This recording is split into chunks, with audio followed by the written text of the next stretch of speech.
Қазір көпшілік қаражаттарын онлайнда ұстағанымен қолма-қол есеп айырысуды да жөн көретіндер баршылық. Міне, менің қолымда тұрған мына бағалы қағаз көп нәрсені шешеді.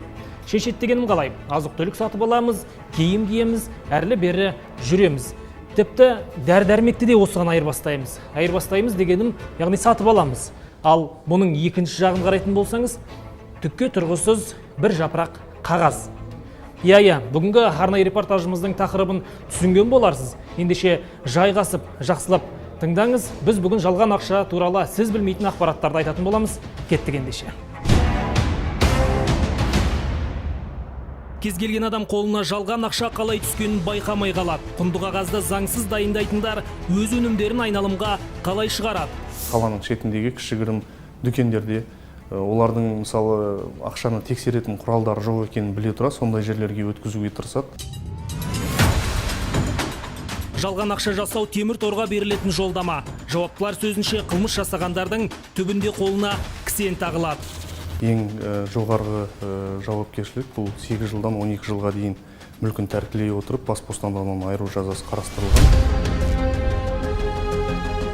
2020 жылы Қазақстанда жалған ақша жасау бойынша рекорд орнатылды. Теңгенің көшірмесін жасау қаншалықты қиын? 18 қорғау дәрежесі бар. Осыған байланысты біздің теңгеміз жақсы жасалған деп, сапасы өте жақсы жасалған деп атауға болады.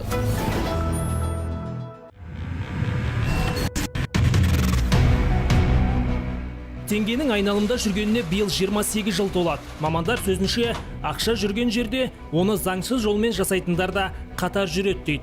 Ал олардан түбегейлі құтыла аламыз ба? Оған сәл кейінірек Ұлттық банк өкілі жауап береді. Қазақстан былтыр өз тарихында рекорд орнатты. Жалған ақша жасаушылар пандемия кезінде күрт көбейген. Оған не әсер еткеніне үңілмедік. Белгілісі, осындай құнды қағазды заңсыз басып шығаратындар қатары сейілмей тұр. Бір ғана статистика. Осы жылдың алғашқы 3 айында Ұлттық банк пен екінші деңгейлі банктер 760.950 теңге жалған ақша анықтады. 237 дана ақшаның басым бөлігі 2000 және 5000 теңгелік банкноталар. Жалған ақша жасау бойынша Алматы көш бастап тұр. Бұл қалада биылғы жылдың қаңтары мен наурыз айларында 169 данасы анықталған. Статистикаға қарайтын болсақ, биылдың өзінде, 21 жылдың 1-тоқсанында Алматы қаласының өзінде 9 қылмыстық іс тіркелген болатын. Бұл бірақ үлкен қылмыстық топтар емес. Бұлардың арасында жалған ақшаны мысалы нарыққа енгізу болсын, 10 мың теңгелік болсын, 100 долларлық ақша болсын, соларды енгізген деректерде қылмыс болып тіркеледі.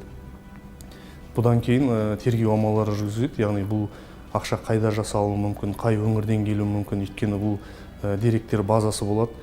Бір деректер базасында бұлардың мысалы серия номерлары сәйкес келетін қылмыстық істермен біріктірілуі мүмкін.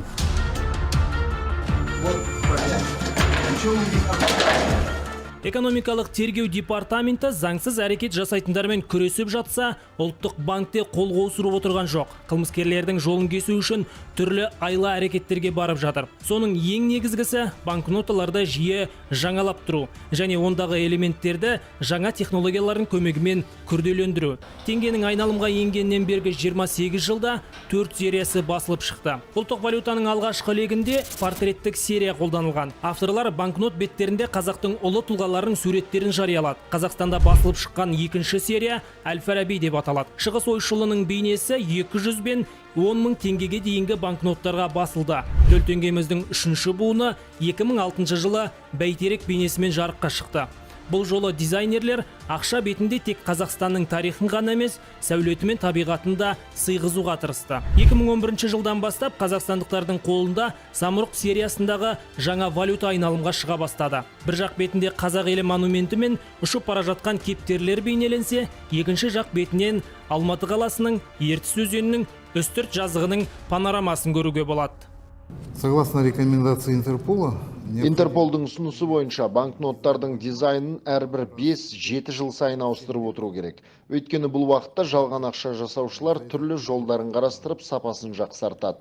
Банкноттарды жаңалаудың екі жолы бар. Біріншісі бұл банкноттардың толық тізбесін жаңалау, немесе екінші жолы банкноттарды модификациялап біртіндеп айналымға шығару. Соңғы сериядағы төл теңгеміз 2011 жыл мен 2017 жыл аралығында модификацияланып келді. Шынында сізбен біздің қалтамызда дәл осындай ақша күнде жүреді десек те болады. Алайда бұны жалған ба, рас па, бірден анықтау ойымызға келмейді. Тіпті оны қалай анықтау керек екенде білмей қалуымыз мүмкін. Мысалы, мен өзім білмеймін, былай біз аспанға қаратамыз, болды.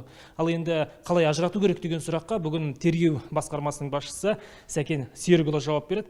Сәкен мырза, арнамызға сұхбат беруге уақыт тапқаныңызға алғыс айтамыз. Міне, менің қолымда мынау рас ақша. Бұл рас ақшаны жалған ақшадан қалай ажырату керек? Ақшаны қолма-қол алған кезде оның өзінің нақты белгілері болады ажыратуға. Кәдімгі мысалы жалған 2000 теңгелікті бүтін 2000 теңгелікпен қараған кезде оның бірнеше ажыратуы бар. Ең бірінші осындай лентасы болады. Жылтырап кететін. Ол ең бірінші. Сосын қағаздың өзінің негізгі сапасы. Мысалы, ол қатты болады ұстаған кезде, және мынау кәдімгі қағаздан жасалған, мысалы 2000 теңгелік. Білініп тұр менің қолыма, білініп тұр. Ең біріншіден сол қолма-қол ақшаны алған кезде оны сол қолмен ұстап тұрған және негізгі осы жылтыраған лентаға және голограммаға байқау керек. Мысалы, Қазақстан Республикасының рәміздерінің белгісі осыған біз байқауымыз керекпіз. Ал көп сомасы ақша болса, оны әрине банк арқылы немесе шотқа аударған негізгі дұрыс, үлкен сомаға алданып қалмау үшін. Ол негізгі кеңес ретінде береміз біздің азаматтарымызға. Жалған ақша жасаушылар да бір орында тұрған жоқ. Оларда соңғы технологияларды пайдаланып, түрлі айла тәсілдерге барады. Жауаптылардың сөзінше, қылмыскерлер өздері дайындаған жалған ақшаны негізінен түнгі уақыттарда айналымға шығарады. Олардың негізгі нысаналары ақшаны тексеретін құрылғылары жоқтар, яғни такси жүргізушілері, қала шетіндегі дүкендер мен көше бойындағы жеміс-жидек саудасымен айналысатындар көбіне жалған ақшаға ұрынып қалады. Ал егер сондай жалған банкнота қолыңызға түссе, қайтпек керек? Азаматтар ойлауы мүмкін, мысалы, бұл жалған ақша менің қалтама түсіп қалып, мен де соны қазір өткізіп жіберіп, өзім бір азық-түлік алып алайын, немесе өзіме бір тағы да сдачасын алып алайын деген сияқты болуы мүмкін. Бірақ азаматтарды мен ондайға шақырмаймын, өйткені бұл қылмыс болып табылады. Байқамай ұстап қалған адамдарға оларға әрине ешқандай жауапкершілік жоқ, бірақ олар сол ақшаны өздігімен жойып тастауы мүмкін, немесе олар мемлекеттік органдарға кеп, осындай құқық қорғау органдарына кеп, осындай жалған ақша анықталғандығы айтуға болады. Теңге әлемдегі банкноттар арасындағы жалған ақша жасаудан жақсы қорғалғандардың бірі. Ондағы қауіпсіздік деңгейі 18 этаптан тұрады. Сонымен, заңға қайшы әрекет еткендердің бір күні болмаса, бір күні қолдарына кісен тағылады. Бұл аса ауыр қылмыс болғандықтан, оларға қылмыстық кодекстің 231 бабымен 8 жылдан 12 жылға дейін бас бостандығынан айыру жазасы тағайындалады. Соттың шешімімен тәркіленген барлық жалған ақша өртеліп, көзі жойылады. Өзіңіздің қауіпсіздігіңіз бен заңсыз әрекеттің жолын кесу үшін де қолма-қол ақша аларда мұқият болыңыз.